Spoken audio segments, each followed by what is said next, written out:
సంధ్యా థియేటర్లో తొక్కిసలాట సందర్భంగా జరిగిన పరిణామాలను సభలో ప్రస్తావించారు సీఎం రేవంత్. అనుమతి లేకుండా హాల్కు రావడం, రోడ్ షో చేయడం వల్లే తొక్కిసలాట చోటు చేసుకుందన్నారు.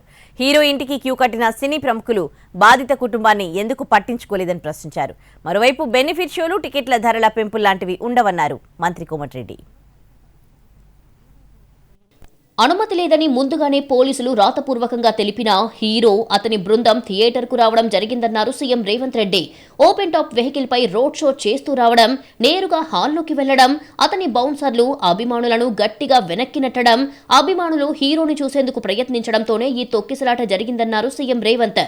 ఘటన జరిగిన తర్వాత హీరో ఇంటికి క్యూ కట్టిన ప్రముఖులు బాధిత కుటుంబాన్ని ఎందుకు పరామర్శించలేదని ప్రశ్నించారు సీఎం రేవంత్ రెడ్డి. అమాయకుల ప్రాణాలు పోతున్న సమయంలో ఎవరికీ ప్రివిలేజ్ ఉండదన్నారు. నేను సూటిగా తమ ద్వారా సీని ప్రముఖులను నేను అడుగుతున్నా అధ్యక్ష.